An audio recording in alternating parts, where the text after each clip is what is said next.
Bread is a major commonly consumed worldwide, made from flour, grains, and other ingredients, and it's loved more by children and the youths. Recently, news surfaced on social media alleging that some bakeries, in a bid to save costs, are allegedly using artificial sweeteners. This has caused considerable concern as artificial sweeteners like saccharin are banned by NAFDAC for use in bakeries.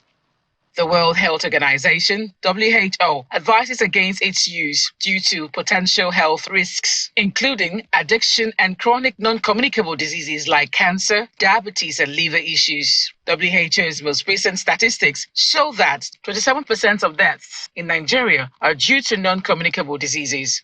The Director General of NAFDAC quickly addressed the claims by releasing a statement affirming that most licensed bread manufacturers are still complying with standards. However, given the potential health risks associated with long-term saccharin consumption, it was essential to investigate further. Next, we contact several bakeries through the information provided on their products. After several rejections, one bakery agreed to show us their processes and recipes, claiming they had nothing to hide. As an association, Master Bakers Association, we discourage that totally. And that is why we always come up with the fixing of bread prices whenever prices of baking materials are increasing, so that people will not try to cut corners by using saccharin, sweeteners, or butter replacers in producing their bread. He also shared tips on how to spot substandard bread. The bread that contains sugar cannot be white. So when you see some white bread in the market, it's already an indication that the person may have compromise. We then visited the NAFDAC South office to inquire about the effectiveness of their routine inspections, especially since some bakeries were hesitant to reveal their processes. Most of the bakeries that were shut down because of poor hygiene practices. Secondly, because they were not registered. And we've not had cases of the use of either saccharin or bromide as people claim.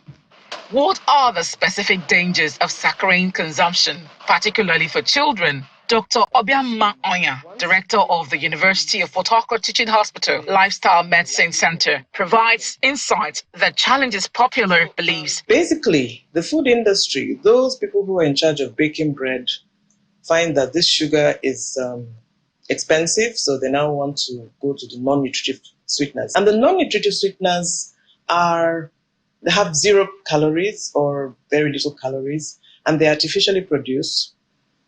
And you have things like stevia, saccharin, that are 700 times sweeter than sugar. And of course, which means that you just need very little to be able to achieve the effect that you want. Yeah, basically, there's a lot of controversy about how effective they are at reducing weight.